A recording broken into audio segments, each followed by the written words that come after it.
All right, so, looking at these sources for today's deep dive, it's pretty wild how much the world has changed in just, what, like 4 decades? Yeah, it's 4 decades. Like, think back, before the Berlin Wall came down, when it was all about the Soviet Union versus the U.S., right? Yeah, the Cold War. Exactly. And then, boom, the Soviet Union collapses, and suddenly it's like the U.S. is calling all the shots. Yeah, it's a unipolar world. Yeah, and for a while there, it really was to have seen both of those. I mean, It is. that's a lot of change. It's remarkable, the shifts that you've seen. Yeah, and what really hits me from these sources is how fast the whole story of who the bad guy is can change, right? Yeah, it's all about the narrative, right? Like, one minute it's the Soviet Union that's the big threat, and then they're out of the picture, and it's like, well, okay, who's next?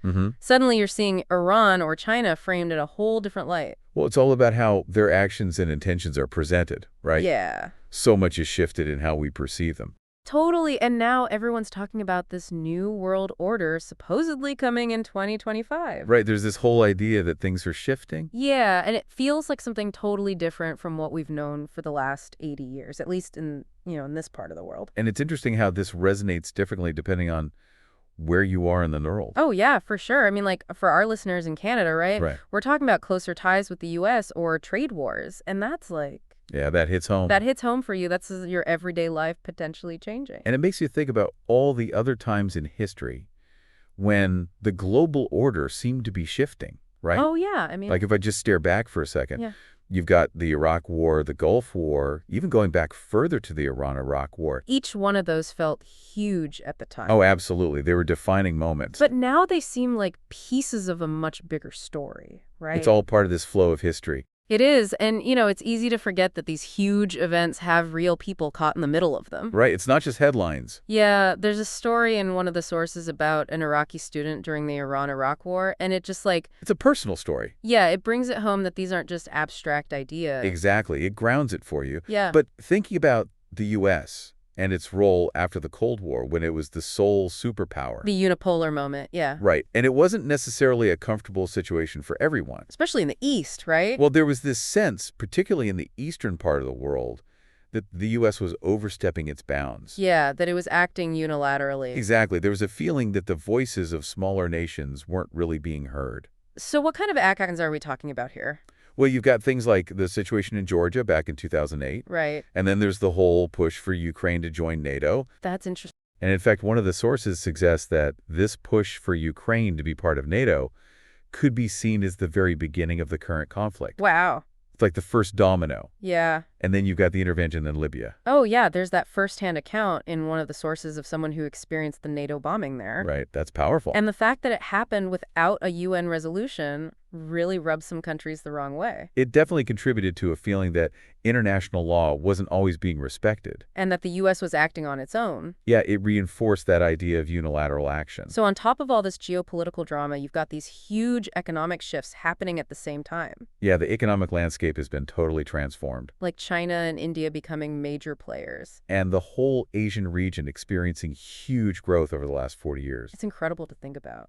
What really struck me was that one source that talked about going back to Bangladesh. Oh, yeah. And seeing the economic progress firsthand? Exactly. And it's not just Bangladesh. It's across South and Southeast Asia. It's remarkable. It really shows how much things have changed for you. And it's not just about numbers. It's about people's lives improving. Yeah, it's tangible progress. Which brings us to some pretty big changes in relationships, even between countries that you'd think would be rock solid. Like the U.S. and Canada. Yeah, partners in crime, as one of the sources put it. Right, and historically Canada has been there for the U.S. time and time again. Oh, totally, like in the Iran hostage crisis or during the Cuban Missile Crisis. Those were pivotal moments. Yeah, so what's driving this wedge between them now? Well, it seems like the rise of China economically is a big factor. Makes sense. Countries are starting to realize that putting all their eggs in one basket might not be the best idea. Yeah, it's like diversifying your portfolio. Exactly. One source even talks about having two legs to stand on, meaning the U.S. and Chinese economies. So you're not completely reliant on just one.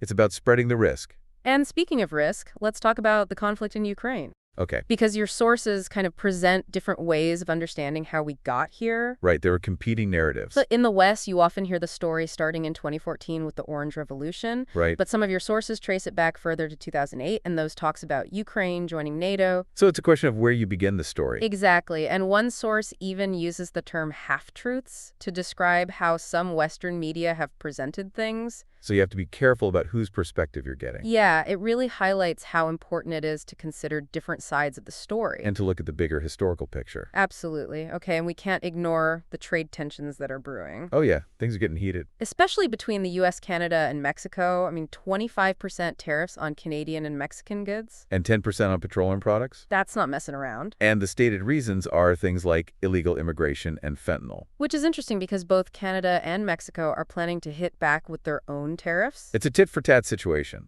And the Canadian Prime Minister is even telling people to buy Canadian. That's a pretty strong signal. It is, and the economic fallout for Canada could be pretty bad. Yeah, one source predicts a hit to their GDP. Which is kind of crazy when you think about how intertwined our economies are. I mean, they're practically Siamese twins. Right. Even the U.S. military uses Canadian aluminum in their planes. And then you've got all the joint defense agreements. And it's not just about economics, it's about security, too. It's a deep relationship. And then there's this whole idea floating around about the U.S. maybe considering Canada as its 51st state. Which is probably not going to happen. Probably not, but still. It's a pretty wild thought. It is, and it just adds to the sense that things are really strained. It's like a pressure tactic. Yeah, and it's not just Canada and Mexico that the U.S. is targeting. Right, they've slapped tariffs on China, too. And we know from past experience that China doesn't just sit back and take it. They're not afraid to retaliate. Remember the soybean tariffs? Oh, yeah, that was a big deal. So this whole thing could snowball into a full-blown trade war.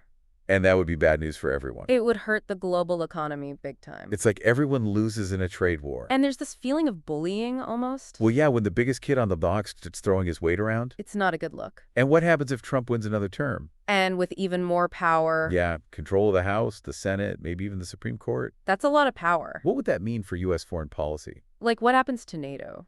And the war in Ukraine? So many questions. And it makes you wonder, what exactly is driving these political outcomes? Right. Are domestic issues the deciding factor? Or are there deeper social trends at play? It's a complex mix, for sure. But the implications for international relations are huge. They are. And what about the U.S. relationship with India? That's an interesting one. Your sources mentioned that Trump has connections to India. Right, and that maybe India could become a kind of alternative to China. A counterweight in the region. But shifting manufacturing from China to India is easier said than done. It's not a simple switch. There are all sorts of logistical and infrastructure challenges. And political considerations, too. So many moving parts. It just shows how complicated the global landscape really is. It does. And how unpredictable. Yeah, I mean, when you think about everything that's happened in just the last 40 years. It's mind-boggling. From the fall of the Berlin Wall to these potential trade wars and shifting alliances. It makes you wonder what the next 40 years will bring. It does. Imagine looking back from 2065 or 2070. What will they be saying about our time? What events will have shaped their world? It's a big question. And a reminder that change is constant. It really is food for thought. Hopefully it makes you think. Yeah, thanks for taking this deep dive with us. Always a pleasure. And to all our listeners out there, keep thinking, keep questioning, and we'll see you next time. Until then, stay curious.